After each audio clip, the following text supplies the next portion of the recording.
When that ball is coming at you, do you get lost or confused in how to stand in tennis? Or maybe you just want to figure out how to stand properly to generate more power or spin? Then this episode is for you.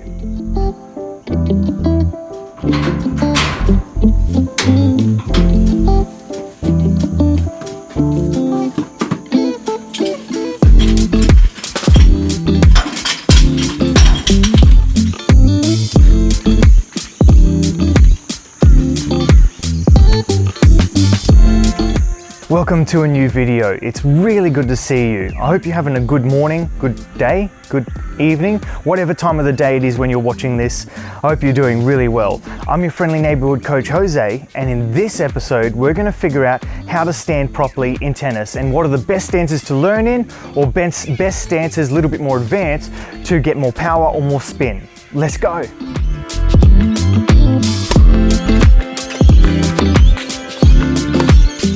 If you are a beginner and you never played tennis before, or maybe you're just getting into it for the first time, I'm going to touch on first the best stances to learn as a beginner. To cap it off, we have three stances. We have closed stance, which is where you're standing on your side. Now, if you're a beginner, most coaches will tell you to stand this way to learn for the first time, and I'll explain in a minute. Then the second stance is semi-open. So this is where you're a little bit more open to the court, so your hips are a little bit more open to the court here, chest a little bit more open like this. This is known as the semi-open stance, where you got your dominant foot is a little bit more open. This is on your forehand side, is a little bit more open, whereas the left foot is more back.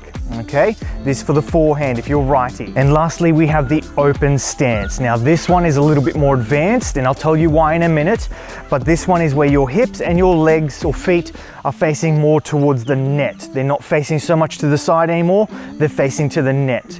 Now let's get into the first one, the closed stance, and why this is best to learn for a beginner. For beginners, the closed stance. This one's the easiest one to learn in because of the flow of momentum. It's very easy to go from back leg to the front leg and flow all the way forward.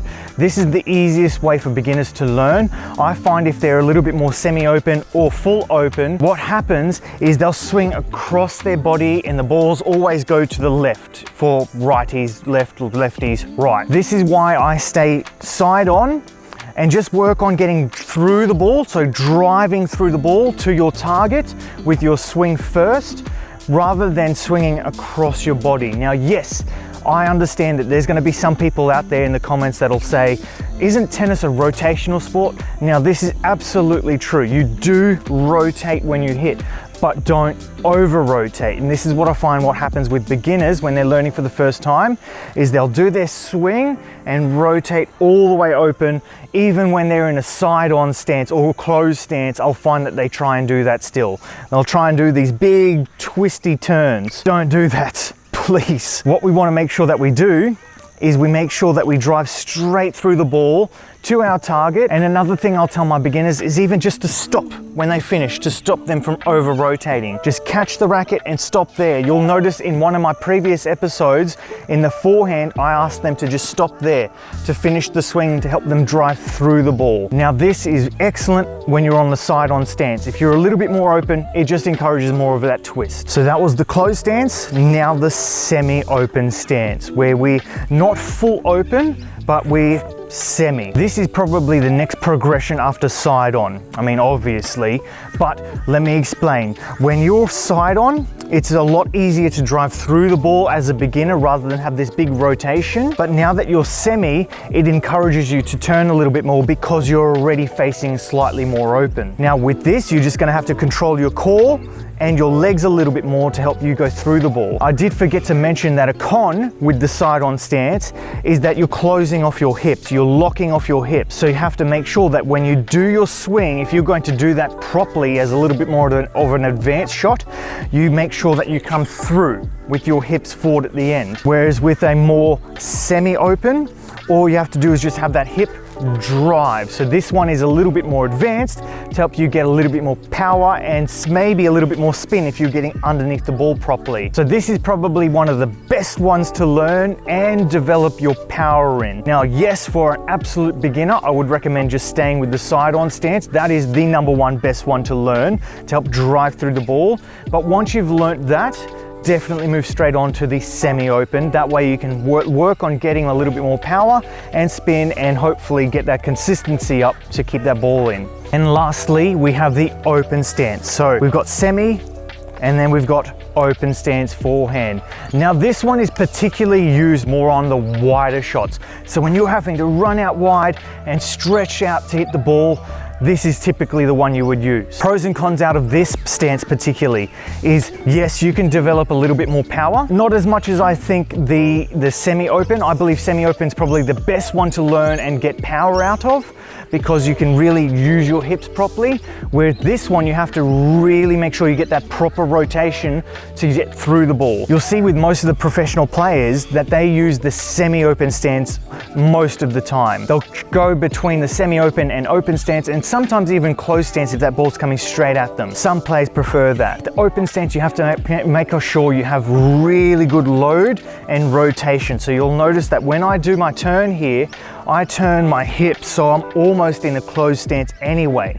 Not really because of how my position of my feet are, but because I'm turning my hips right here. Now, if you don't turn your hips, what's going to happen when you do your swing? You're going to be arming it. And what I mean by that is just all your energy is going to be coming out of your arm. You're not using your hips and your legs effectively. If you're using your hips and your legs properly, you'll have that load, so almost getting into like a lunge position, and making sure that your hips are across and coming through, so turning when you're coming through to your contact. If you do not have this, you're not using your legs and hip drive properly into the ball. If you're doing this and you're doing it at the right time, you should be able to generate a heck of a lot of power.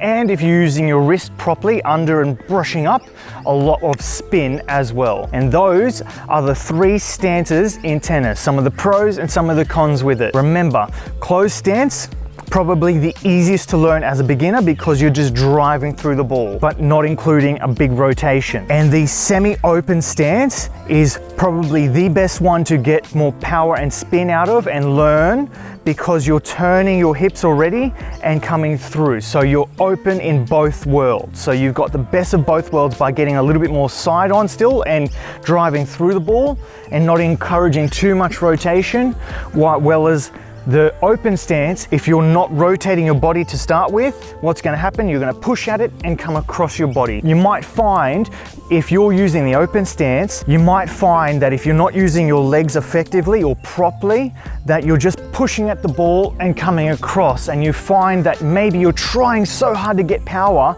but nothing's really happening. And that's probably because you're not using your hips and your legs to drive through that ball, get that jolt. And if you are getting that and you're still not getting power, then maybe watch some of my other videos. Now they are the three main stances in tennis. You've got the closed stance, semi-open and open stance. Now one thing I did forget to mention was on the backhand. All of those that I just showed you were on the forehand side. Now on the backhand side, I don't recommend learning so much the open stance backhand when you're a beginner. Maybe later on down the track, a little bit more intermediate or advanced, because that is a very tough shot to have on a backhand side, just because of how you have to turn and come through your shot with the two hands. One hand is even harder because you've got to make sure you have a lot of stability in that one hand driving through the ball while you're open. Even Feds didn't use much of the one-handed open stance backhand much in his career. He opted most of the time for the closed stance on his backhand.